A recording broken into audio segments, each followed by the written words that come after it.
if you're totally cool with this. Yeah, I don't care. I don't All know right, if you now we're back on part 2. Okay, so the person was in your meditation. In my meditation, I had to work out fear, anger, resentment, and rejection.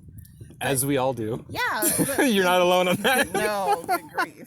But in my meditation, we did a guided meditation, and then we went off on our own. Yeah. I was shooting arrows at somebody, but none of my arrows were landing in that person. So in this meditation, you were... In the meditation, the person was at a distance. Yeah. I could see them. And I was shooting arrows at them because I was so hurt and angry. And this is what you found yourself doing in the meditation. In the meditation. You weren't guided there. Pre-plan it. You didn't pre-plan it. Nobody was guiding you to do that. You just, okay, wow. That's you what saw happened. yourself shooting. Okay, cool. But none of them, they all just bounced off Yeah. the person. Yeah. And none of them hurt the person at all. Yes. And that's why I couldn't get up. Because I wouldn't allow myself to say, I have the right to be hurt and angry. I can let this person know that I'm hurt. I didn't want to hurt them in real life, but I needed to be able to let myself know that I have a right to those feelings. I have to work that out somehow. And my subconscious, I think, that went into my conscious was saying, you're so hurt. You're so angry. And that's okay. It's okay to be this way. Your arrows can hurt this person because you're in a meditation. You're acting it out. You're not doing it in real life. Wow, that's powerful. But I couldn't let myself do it even in the meditation because I was too blocked with fear and hurt and resentment from that person. And then when the teacher came over and said, tell me about what's going on, and I said, he's like, why do you not want your arrows to hurt somebody that hurt you so badly? And I said, well, I don't really want to hurt them. They just hurt me. And he said, but your body and your brain is trying to tell you, you need to acknowledge that this person really hurt you. Those arrows could hurt that person in this meditation, because I know that you wouldn't hurt them in real life. So it's a safe release. It's a safe space to release. Yeah. Because that person's actually not getting hurt. Right. Interesting. Yeah. And so it was really hard for me to do that. Like I could barely do it, even in the meditation. I could barely let my arrows hurt the person. Because you feel shame. Yeah. At least I'm projecting. Shame Yeah. and, I would, if I was in that situation, I'd feel like, oh, that's bad to feel that. Really bad. I think I'm a gentle soul. Yeah. But that's only a little part of me. Yeah. That's interesting. Yeah. That's stuck with me for a long time. That's powerful. It's very powerful. So it's like a safe place to release that without anyone getting hurt. that you have to do, I think. I'm going to start practicing that. I need to do that in my own life. Well, we all do, I think. And I didn't mean to go there. It wasn't. Yeah. You found this is a blockage. Yeah. And so I think just getting over that fear of trusting yourself to let you go somewhere where you're not expecting, like you're not projecting where you're going to go, but you're going to trust the process of going there. Is what releases then. I mean, I think you're going to pull up what you really need to work on. What's so cool is I assume you were sober in this situation. Yeah. That's what's so powerful about that kind of state of presence and meditation, and is we can go to these places that, psychedelics will take us to, whether we like it or not. But what I like about this is you're in complete consciousness of a very subconscious place, and you can tap out so you feel safe. Yeah, I think that's important. Yeah, I think it's really interesting. Yeah. Because a lot of people can't let themselves get to that point. Mm-hmm. You ever been like deep in thought, and then you're like, oh, I didn't mean to be thinking about that, or I wasn't going there right now. Mm-hmm. Oh yeah. And I think every day. Yeah, and I think your unconscious is saying, yeah, you do need to go there. Yeah, Pay it's attention. true. It's true.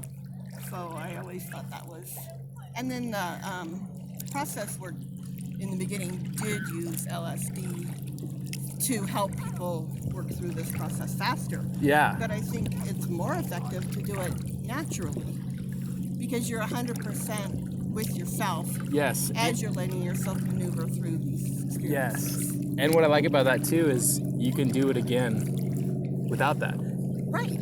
Now you have the tool to do it. You know how to do it. You know how to do it, and you're not dependent on, whatever. Yeah. And I'm not gonna bash, anything, but. Oh no, me neither. But I would lean into. I think it's more beneficial to have tools that you can have access to, at any point in time. And that's what's really cool about that experience is you were given that tool. Yeah, I've had 2 experiences. That was one, and my other was I had an unintentional out-of-body experience. Really? I was on a meditation retreat. Okay. Up at Mount Hood, and we were doing a guided meditation, and I hadn't had anything to drink or any drugs. And we did a guided meditation. Sure.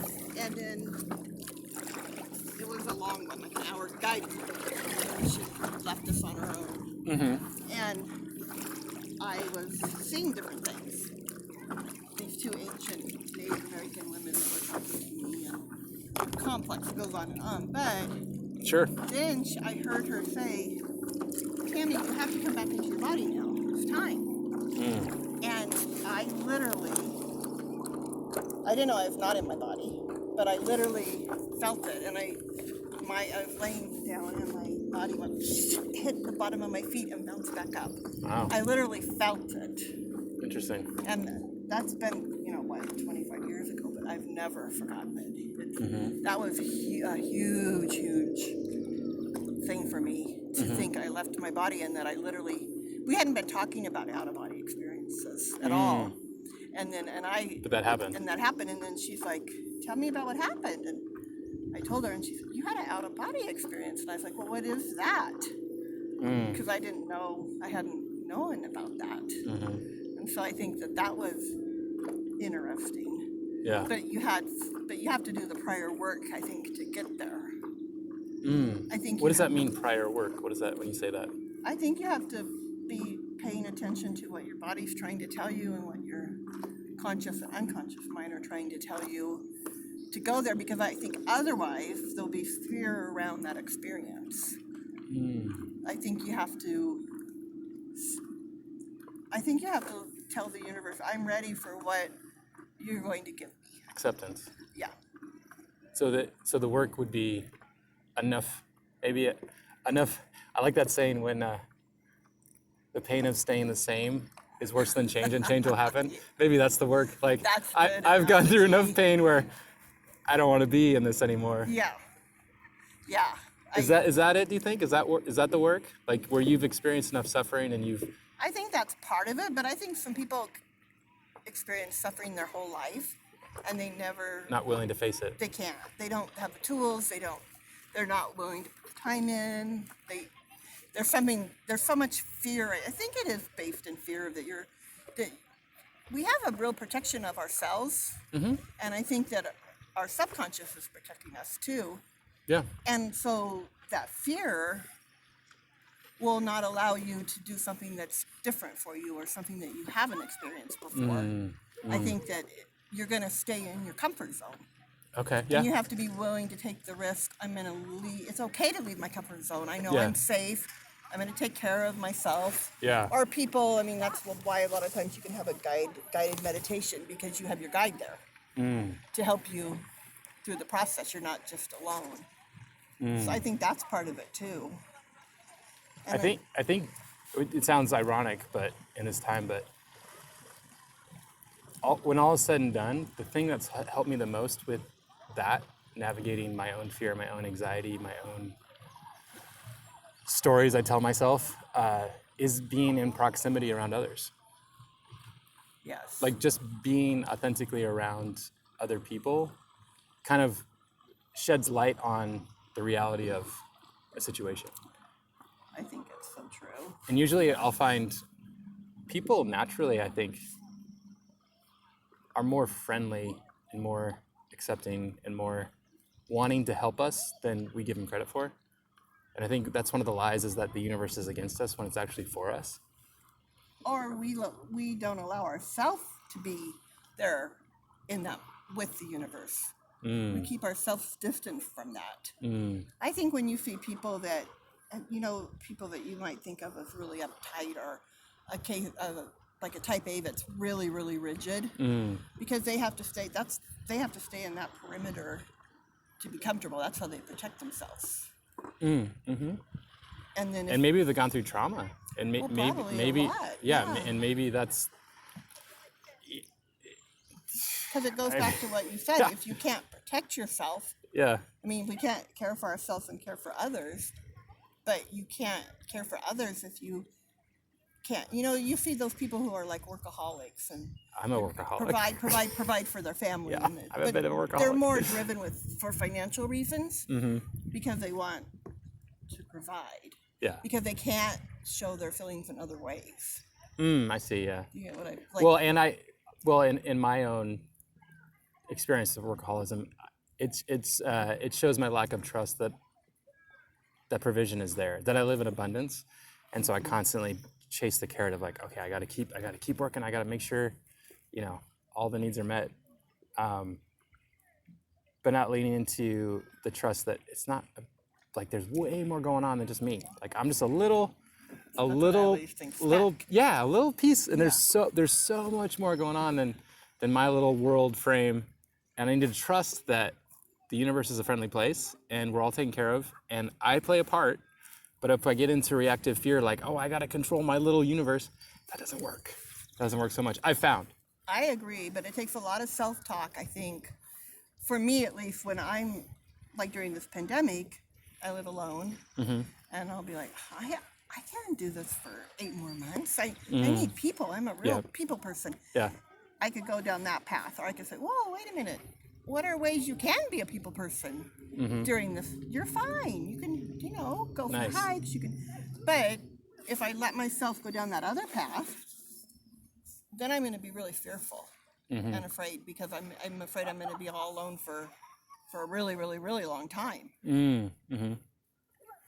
So I think a lot of it's attuned to your self-talk. You have to pay attention to what the brain's going with that. Yeah. Yeah.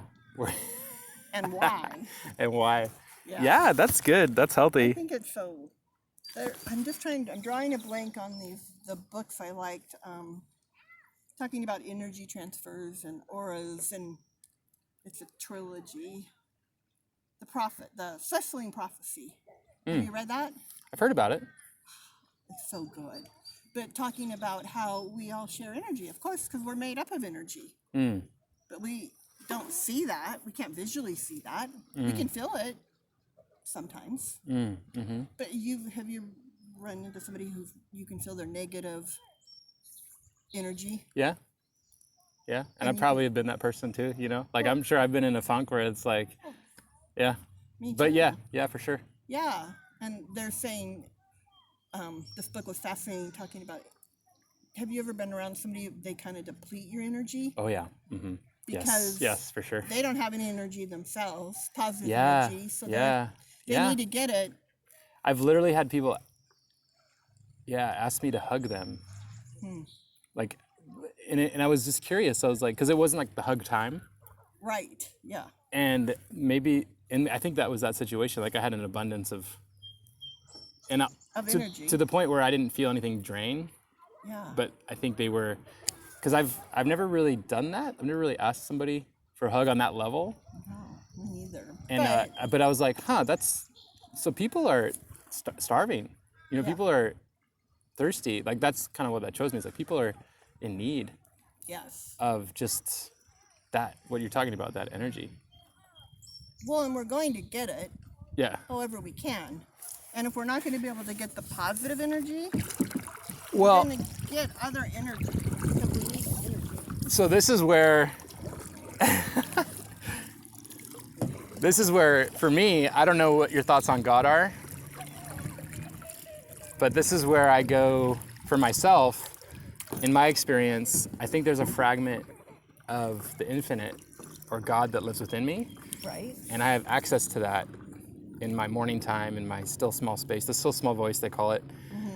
And I think it's actually something I can be in a relationship with, but the crazy thing is, it lives within me. But I'm the one who gets in the way of awareness of that. I don't know what your beliefs are, but that's kind of where I'm headed, and just through my own life experience. When I tap into that inner life with the divine love God that lives within all of us, I think. And that's why I get super jazzed about other people. It's like, oh my God, fragment of God lives in you. And you might or might not know that, but I get to see it, and pull it out and experience that. To me, that's like heaven. I mean, it is heaven. It is heaven.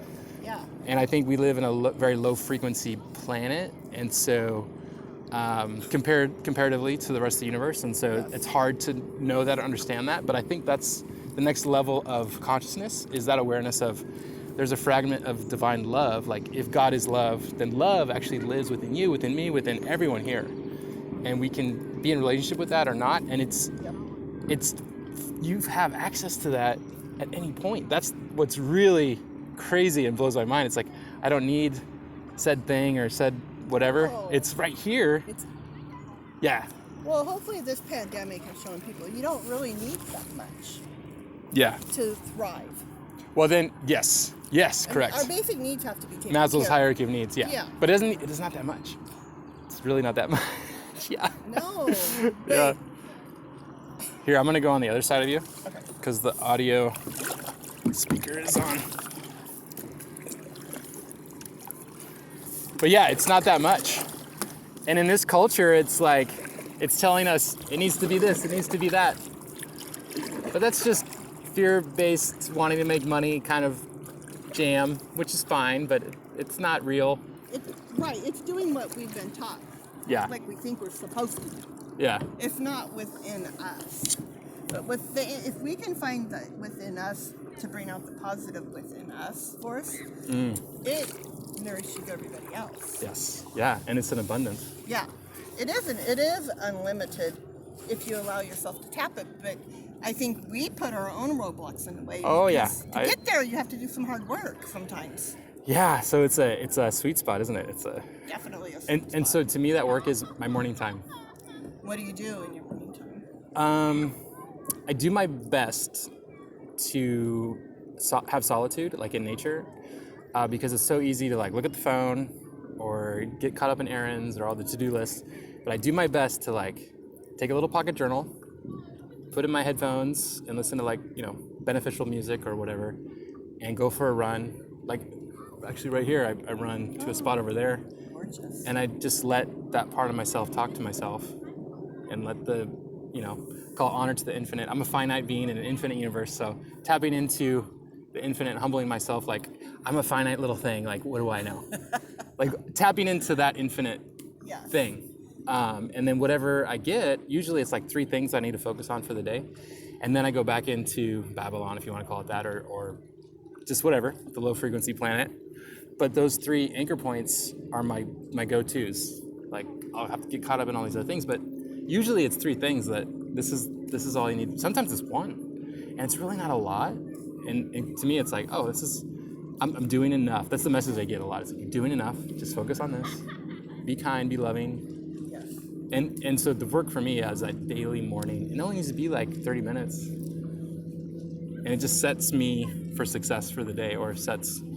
But you're being present without outside interruptions. And I think that's something that we have to set aside time for. Yes. Yeah. And yeah. I think that the pandemic has reminded us it's not something that we should do because we want to. It's something we need to do because it's what we need for ourselves and then for others. Yes, correct. And that's the me putting on the mask first. Right. Exactly. That morning time. That's the analogy. Yeah, for sure. It's so important, and we deserve it, and we're worth it, and then life gets crazy, and then I don't have time for that, but it's like, yeah, you do, like, right. You have to. When they say it takes 6 weeks to obtain a new habit, mm-hmm. and I think even for something that we're talking about like that, you at first need to dedicate to the practice, mm-hmm. and then the practice just becomes so much a part of who you are. It's not a practice, it's just your life. It's just, I love that. Yeah. I love that. I think it just becomes who you are. Yes. But you have to get there. It's not like I could say, oh, Jason, today I've decided I'm going to pay attention to the messages from the universe or from God within. Yeah. Here we go. But I can start the first day by sitting with myself. Yeah. Just hearing what I have to say. Yeah. And seeing. I think it's being connected out and in. I think we have to be outwardly connected too with nature. I think nature has a huge piece to this. Yes. And I think I often think about like a large city, and people that live in tall apartment buildings. And they'll go, like in New York, they'll go to Central Park. Because they might not know it on a conscious level, but I think their subconscious knows we need this nature to feed us. And without that, I think you get in those cycles of, run to work, work, come home, check your email, check your phone. Yeah. I think that we don't give ourselves the time to do what we need to do. Yeah. So we get in a cycle, a rut. And that's why I feel guilty that I've been quarantined at this lake, because every morning I get to be in nature. It's a gift, and you're giving back by doing your podcasts and things. You're taking what you're getting from being here in nature, and then sharing it with others. It's true. And it doesn't have to be the sharing of this place. Yeah. It's the sharing of what you get out of this place and what you're getting out of yourself from the work you're doing. Thank you. Yeah, Thank you. I think that's very kind of you to say. Well, I really appreciate that. You're welcome, but it's also, I believe, it's true. Yeah. Well, and it's where I find myself. It's not like I set out this, goal or this 5-year plan. It's like I feel lured or guided or just kind of positioned to be doing what I'm doing, and it's just all I'm doing is participating. Right. Does that make sense? Like being open to the experience. Yeah. And I think no matter where they're going to take you. Sure. Yeah. Have you heard of process theology? I don't think so. It's one of my favorite topics. This guy, like in the 20s, he's a professor. Early 20s when quantum physics was just starting to be a thing, and he wrote this really long textbook called Process Reality, and he started teaching classes on it, and it was recorded that the students were like, we don't understand what he's talking about, this babbling old man. And so it kind of lay dormant for a while, and then recently the book's been reintroduced to our culture. And his big thing is that he is a theologian, a mathematician, physicist, into quantum physics, ahead of his time kind of guy. And so what he's saying is that every moment of reality is a cross connection of relationship, and it's constantly in process. And I bring this up because everything about what we've been talking about with stagnation or blockage, like that's not reality. Like that's just a frozen place. But once you start putting something in motion, in process, and you start making connections with nature, with people, with just in it, you're living then in reality. And then God in all this is a God of the present and the future, and God is like the ultimate mathematician in that God is taking all choices that are presently being made and then putting before each person individually the best possible choice that person can make every 12th of a second. Oh, wow. So everything's constantly in motion. And so that's how gracious and loving God is that no matter your past, no matter your blockage, no matter your regret, God is calculating your choices and everybody else's in humanity and putting the best possible choice in front of you every 12th of a second. Wow, that's so you can never miss out. You can just tap into it now, like right now. And that's the place to live, is in that place. And how do you think you get there? Presence. But say I'm a very busy person, a workaholic, type A personality. Okay.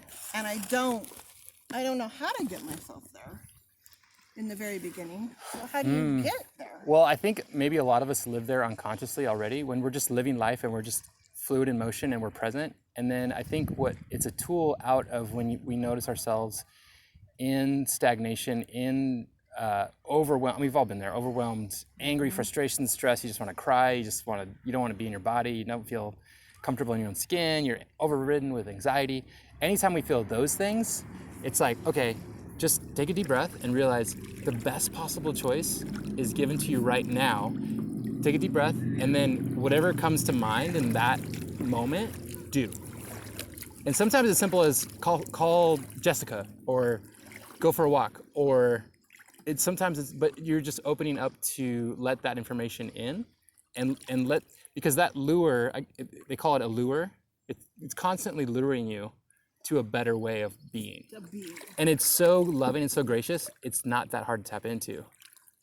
It's so present. It, like we talked about, lives within you. So it's a matter of actually just taking a deep breath and be I like, was just going to say, if you just breathe. just breathe. Yeah. Remember just to breathe. Yeah. Even one breath in through your nose, out through your mouth. Yeah.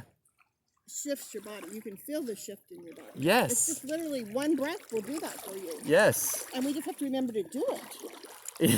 Like my mom earlier when she was freaking out in the car, and you and I were both like, just breathe.